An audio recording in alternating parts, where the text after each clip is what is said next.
Imagine a stable, perhaps even, slightly boring enterprise software company. Right. They have a predictable business model, reliable clients, a steady stream of revenue. You definitely know the type. Oh, yeah, the classic corporate cash cow. Exactly. Now imagine the CEO of this very predictable company takes their entire stable corporate salary, walks right past the boardroom, goes straight into a casino, and just puts it all on the roulette table. I mean, it paints quite a picture of reckless abandon, doesn't it? It really does, except in this case, they aren't just betting a salary. They are doing this with over $64 billion in corporate capital. Yeah, it's staggering. And the roulette wheel. It's the largest corporate accumulation of Bitcoin on the planet. So, welcome to the deep dive. We're looking at a fascinating stack of research notes, financial outlook reports, and market analyses on strategy recently. And our mission today is to just unpack all of it for you. Right, because we really need to look under the hood of their balance sheet, gauge the market sentiment, and honestly just stress test their incredibly extreme risk profile. Because the ultimate question we're trying to answer for you today is, this is their aggressive Bitcoin treasury model, a visionary stroke of genius, or are we watching a slow-motion corporate collapse? And that is the multi-billion-dollar question. I mean, to evaluate whether this is genius or madness, we really can't just look at the surface. We have to dive into the actual mechanics of how this company is engineered. Right. Because it's crucial to remember that strategy actually still runs an enterprise software business. They build real products for real clients. Right, there's an actual software company in there somewhere. Exactly. And that provides a stable, underlying baseline of revenue. But, as the research makes abundantly clear, that legacy business is essentially a footnote at this point. Oh, totally. The software business is just the appetizer. The main course, and really the entire equity thesis for why anyone would buy this stock right now, is their Bitcoin balance sheet. Yeah, that's the whole play. Because the numbers in this financial outlook report are absolutely staggering. I mean, they currently hold 847,363 Bitcoin. Which, if we contextualize that figure for a second, it represents roughly 4% of all the Bitcoin that will ever exist. Ever. Wow. Yeah, held by one single corporate entity. 4%. That's just wild. And the aggregate cost of this massive hoard sits at over $64 billion. But here's where it gets really interesting and where I actually started scratching my head while reading through the notes. The yield metric. Yes. The company has essentially created its own proprietary metric to measure their success. They call it BTC yield. And the report notes this yield is currently sitting at 11.8%, though it was, up at 13% earlier in the year. Right. And just to prove they aren't slowing down, the data shows they bought 520 more Bitcoin just last week. And that relentless scale is precisely what forms their competitive moat. I mean, by hoarding that much the asset, they have positioned themselves as the most liquid, recognizable vehicle for traditional investors. Right, the go-to middleman. Exactly. Think about it from the perspective of a massive institutional fund. If you want exposure to crypto, but your institutional mandate strictly prohibits you from holding a digital wallet or, buying unregulated tokens directly, what do? You buy strategy equity. Exactly. For a long time, they've enjoyed a virtual monopoly on providing traditional market access to Bitcoin. Okay, I have to pause you right there because I want to push back on this terminology for a second. Sure. Let's talk about this BTC yield metric. Because usually when I hear the word yield, I think of cash actually being paid to investors. Right, traditional yield. Yeah, like a quarterly dividend check or a coupon on a government bond. It's tangible cash flow. So how can simply acquiring more of a digital asset that doesn't produce cash be considered a yield? Well, this is a massive point of contention among traditional financial analysts, and your skepticism is totally well-founded. Okay, glad I'm not the only one. No, not at all. In classical finance, yield is undeniably the cash flow generated by an asset. But strategy has essentially co-opted the term and redefined it for their own narrative. Their BTC yield doesn't track cash at all. So what is it tracking? It tracks the growth of their Bitcoin holdings per share. Wait, let me make sure I understand that. So if they issue new stock, which dilutes the current shareholders, but they use that new money to buy so much Bitcoin that the ratio of Bitcoin to each share of stock actually goes up, they call that a positive yield. That is exactly how the mechanism works, yeah. Unbelievable. It is an accumulation metric disguised as a return metric. They're trying to train the market to evaluate them not on how much cash they generate, but on how effectively they can inflate the amount of Bitcoin backing every share. So it's not cash in my pocket, it's just like a bigger slice of a digital pie. And that pie relies on one massive underlying assumption that the digital asset will appreciate indefinitely. The entire structure is built on the premise of relentless price expansion. Which brings us to the fundamental tension in their entire business model, because accumulating that much of an asset requires immense capital.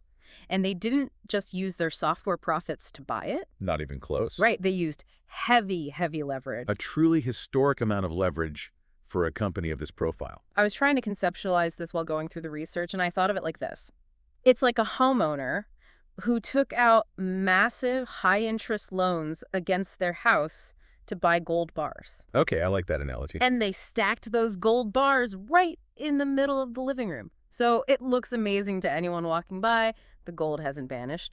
But suddenly the mortgage is due right now, today, and the bank doesn't accept gold bars. They only accept cash. The gold bar analogy is a great starting point. But there's an even darker twist to the reality of their situation. Imagine if the fluctuating price of those gold bars sitting in your living room was also actively dictating the terms and the interest rates of your mortgage. Oh, wow. That's terrifying. That is the feedback loop strategy is trapped in right now. We have to look at the mechanics of what happens when the underlying asset, the gold in your analogy, or Bitcoin in reality, suffers a massive drop in value. And the numbers the research lays out here are brutal. I mean, the stock is down over 30% year to date. It's trading around $103. But zooming out further, the equity has collapsed nearly 80% from its all-time highs. Yeah, and because of that severe price action in the underlying asset, on paper, Strategy is sitting on $10.6 billion in unrealized losses. Right, $10.6 billion. But I know unrealized just means they haven't sold the asset yet, so it's a non-cash loss. It's just a number on a spreadsheet, right? So why is the financial outlet report treating this like a five-alarm fire? Well, the danger isn't the unrealized loss on the Bitcoin itself. It is the immense pressure that falling asset price puts on their corporate debt structure. Specifically, we need to look at their preferred stock, which trades under the ticker STRC. Right, STRC. According to the report, this preferred stock has fallen to $87.85. I noticed that. And the report highlights that the par value, the baseline price it's supposed to hold is $100. Let's break that down for a second, because the concept of par value can sound like a lot of Wall Street jargon to some of you listening. Why does it matter so much that this stock is trading at $87 instead of $100? Think of par value as the foundational trust level of a financial instrument. When your preferred stock drops well below that $100 par value, the financial gravity of your entire company shifts. How so? If management suddenly needs to raise cash and they try to issue new preferred stock to the market at an $87 discount, it becomes incredibly dilutive to your existing shareholders. It essentially signals major distress. Oh, I see. And management has publicly stated they won't issue new STRC below $99. Yeah. So by drawing that line in the sand, they have practically shut down one of their primary avenues for raising emergency capital. Wow. Okay, so their main credit card is effectively maxed out and frozen. Pretty much. But they still have other debts. The research notes mentioned a huge hit they took regarding a convertible note. They had to repurchase a $1.5 billion convertible note, which tanked their cash reserves by 38%. Yeah, that was a massive blow to their liquidity. I just want to make sure I'm wrapping my head around this correctly. A convertible note is basically a loan from an investor, right? And the investor has the option to either get paid back in cash with interest or convert that loan into shares of the company if the stock price goes up. That is a very accurate summary, yeah. It's an instrument designed for optimism. Investors buy convertible notes hoping the stock skyrockets so they can convert their debt into highly valuable equity. But the stock didn't skyrocket, it dropped 80%. Which completely inverts the dynamic. Yeah. When the stock plummets, those investors look at the conversion option and realize the equity is essentially worthless to them compared to what they loaned. So they demand their original principal back in cold, hard fiat currency. And Strategy was legally obligated to pay it. Exactly. Strategy was legally obligated to repurchase that debt, forcing them to drain their actual, literal cash reserves. Okay, the dominoes are really starting to fall into place here. The stock drops, shutting off the preferred stock spigot. The stock drops, forcing debt holders to demand cash instead of equity. And speaking of cash demands, the dividend ticking clock is incredibly loud right now. The numbers note that their annual preferred dividend obligations have ballooned to $1.2 billion. Yeah, $1.2 billion in cash required just to service the preferred equity holders every single year. Right. And how much cash do they actually have left after paying off that convertible note? $1.4 billion. You really don't need a finance degree to do that math. Mhm. 1.4 billion in the bank, 1.2 billion due annually. That leaves them with roughly 10 months of runway for dividends. And this is the exact negative feedback loop that terrifies traditional analysts. It's a mechanical death spiral, A death spiral. truly. Because if the price of Bitcoin falls, the value of the STRC preferred stock falls. When STRC falls below par, they can't easily raise cash. If they can't raise cash, they obviously can't buy more Bitcoin to pump up that BTC yield metric we talked about. But far more importantly, they're going to struggle to pay those billion-dollar dividend obligations.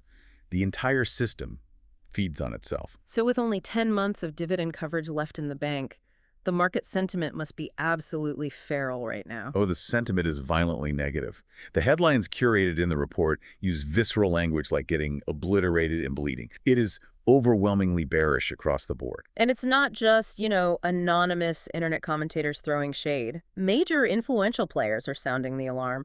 You have analytics firms like CryptoQuant openly urging strategy to immediately halt all their Bitcoin purchases and use whatever available capital they have left to rebuild those dwindling cash reserves. Yeah, they are essentially begging management to step away from the roulette wheel while they still have bus fare to get home. Yes, exactly. And then you have traditional economists like Peter Schiff, who, to be fair, has always been highly critical of crypto, but he is just bluntly stating that the company is collapsing. No mincing words, no diplomatic caveats, just it's collapsing. Right. But we have to view this through a contrarian lens, too. Okay, tell me more. Well, in financial markets, extreme consensus is often a powerful signal in itself. When you see extreme bearishness, massive gap downs in the stock price, and what technical analysts call capitulatory volume. Capitulatory volumes. Yeah, which is basically the moment where retail and institutional investors alike just throw in the towel and sell at any price to escape the pain. These events very frequently mark the final stages of a downtrend. It's the classic blood in the streets moment, Yeah. right before a long bottoming process begins. Which brings up a staunch, almost defiant, bullish counter-narrative from inside the crypto world, because they are definitely not capitulating. Not at all. You have figures like Anthony Scaramucci coming out and saying strategy is going to be proven right in the long run. And then you have Michael Saylor, the primary architect of this whole treasury strategy, making a very specific claim. He says that as long as Bitcoin goes up by just 1.25% annually, they can maintain their preferred dividends indefinitely. Oh, yeah, the 1.25% theory. Right. I have to admit, I stared at that 1.25% number in the report for a long time, and the math just wasn't mathing for me. It's a bit counterintuitive. I mean, if the dividend is 1.2 billion in cash and Bitcoin doesn't generate a cash dividend, how does a 1% bump in the price of a digital coin pay a billion-dollar fiat bill? They aren't selling the Bitcoin, right? No, they are absolutely adamant about not selling the underlying asset. Saylor's 1.25% claim is actually a fascinating piece of theoretical financial engineering. He is essentially proposing a massive arbitrage engine. Okay, let's unpack that engine. How does it actually work in reality? Well, the theory relies on the sheer mass of their holdings. Because they hold $64 billion worth of Bitcoin, they can use that hoard as pristine collateral to secure massive, low-interest fiat loans from traditional financial institutions. So they're taking out more loans? Yes. The idea is that you borrow fiat currency at, say, a very low interest rate because the loan is over-collateralized by the Bitcoin. You then use that borrowed fiat to pay the high-interest preferred dividends. As long as the underlying collateral to Bitcoin appreciates in value by at least 1.25% a year, the growth in the collateral's value covers the cost of borrowing the fiat. Wow. So they are essentially taking out a loan to pay off a loan, but betting that the house they put up as collateral will appreciate fast enough to cover all the fees. That is the core mechanism of the strategy. It works beautifully on a spreadsheet, assuming the collateral always slowly grinds upward. But it introduces catastrophic risk if the collateral violently depreciates, which, as we all know, Bitcoin is notorious for doing. All right, the volatility is insane. Okay, this brings me to a major behavioral question. If the stock is down 80%, if the preferred stock is broken below par, if your cash runway is down to 10 months and everyone in traditional finance is screaming at you to build a cash reserve, why did they just buy 520 more Bitcoin last week? It seems crazy, right? Is this profound visionary conviction, or is it just incredibly dangerous stubbornness? Honestly, that decision goes far beyond mere financial strategy. Right. It ventures into corporate psychology and narrative management. From their perspective, halting purchases breaks the spell. The spell. Yeah. Their entire pitch to the market, the whole reason their equity trades at a premium, is because they are the relentless, uncompromising accumulator. If they pause buying to hoard cash, it signals doubt. It's admission that traditional financial metrics like cash flow and debt service actually matter more than the digital asset accumulation. Ah, I see. Buying those 520 Bitcoin was a broadcast signal to the market we are not backing down and we do not fear the volatility. They are playing an incredible game of chicken with the bond market. But, the math is the math. 10 months is 10 months. Whether it's unshakable conviction or blinding stubbornness, the clock is ticking, meaning the upcoming months are going to force the issue. So let's pivot and look at the path to salvation outlined in the research. What are the specific catalysts that could actually trigger a turnaround and save strategy from this squeeze? According to the Financial Outlook report, the most immediate pressure point will be their upcoming earnings report. The market isn't going to care if their legacy software sales were up or down a few percent. Analysts are going to laser focus on the mark-to-market value of that Bitcoin treasury. Mark-to-market, meaning they have to officially update their balance sheet to reflect the current depressed market price of Bitcoin, right? Instantly revealing the true scale of those paper losses to the public. Yes, exactly. The earnings call will force total transparency regarding the exact status of their cash reserves and their plan to service the debt. Now, beyond the earnings report, there's a massive speculative catalyst floating around the market. Remember CryptoQuant urging them to build their cash reserves? Yes, step away from the table. Right. The prevailing rumor is that if strategy actually listens to the critics, if management officially announces a pause on buying Bitcoin to actively build a $2.8 billion cash reserve, it could act as a massive relief valve. Analysts believe that single announcement could cause the STRC preferred stock to instantly snap back up to its $100 par value. Which is profoundly ironic. It really is. The savior of this wild, futuristic, decentralized crypto strategy might actually be the most boring traditional corporate move possible, just holding US dollars in a bank account. Yeah, it perfectly highlights the unavoidable friction between the old financial world and the new one. You can build a treasury entirely on the blockchain, but you still have to pay your corporate dividends in fiat currency. That's a great point. Now, looking outside of their internal decisions, there is a major external catalyst approaching very soon. The sources detail that on July 2nd, there was a shareholder vote on a SPAC merger for a company called MSTR, which is led by a prominent crypto figure named Adam Back. A new challenger approaches. I want to make sure I grasp the mechanics of this SPAC threat for everyone listening. From what I understand in the notes, a SPAC is basically a shell company that's already public, right? And MSTR just merges into it so they can skip the whole massive time-consuming IPO roadshow process and just instantly start trading on the open market. That's a very good way to summarize it. It's a rapid deployment mechanism to go public. And MSTR's explicit goal with this merger is to replicate Strategy's model. They want to become a dedicated corporate Bitcoin treasury too. Okay. And this represents a complex, double-edged sword for Strategy. How so? Well, on one hand, a successful competitor validates the entire model. If institutional money flows into MSTR, it proves Strategy isn't just a crazy outlier. It establishes that the Bitcoin treasury is a legitimate, recognized asset class structure. But on the other hand, it threatens their monopoly. Severely. We talked earlier about how Strategy enjoys a massive premium because they are the only game in town for traditional investors wanting crypto exposure. Right. If institutional investors suddenly have 2 or 3 competing options for equity-based Bitcoin exposure, that premium could evaporate overnight. The new competitors might offer better fee structures or, frankly, less leveraged balance sheets. Strategy has enjoyed a first-mover advantage that is suddenly at risk of being highly diluted. Wow. Okay. And then, of course, zooming all the way out, there is the ultimate macro catalyst, the simplest fix to this entire chaotic puzzle. If Bitcoin just stabilizes from its current 52-week lows and starts drifting higher, all of this financing pressure disappears. The preferred stock recovers to par, the unrealized losses shrink back into profits, and that 10-month runway magically extends. Exactly. The entire incredibly complex financial structure they've built rests squarely on the price action of a highly volatile, completely decentralized digital asset over which they have zero control. Right. If Bitcoin goes up, they look like absolute visionaries who gamed the fiat system.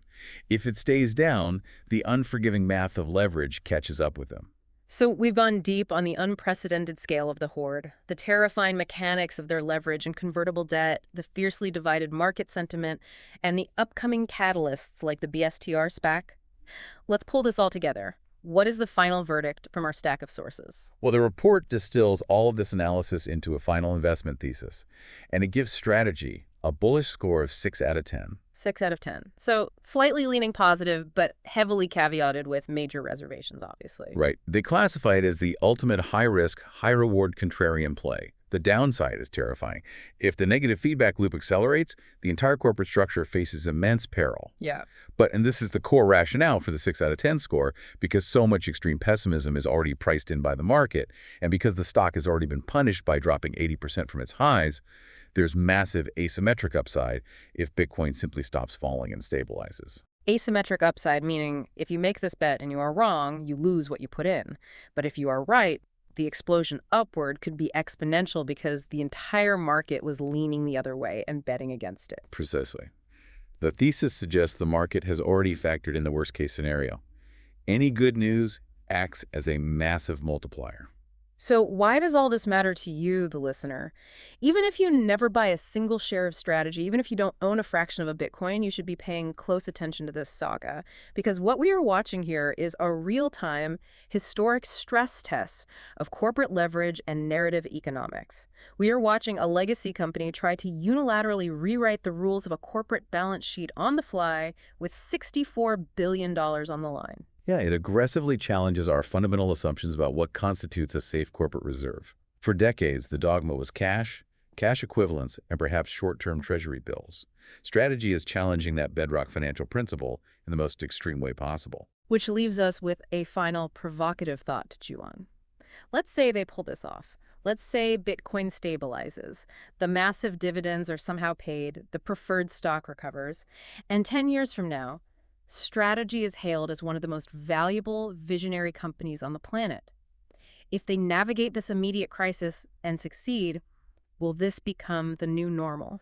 I mean, that would represent a true paradigm shift in corporate finance. Right. Could we wake up in a decade where every major S&P 500 company holds volatile digital assets instead of cash in their corporate treasuries?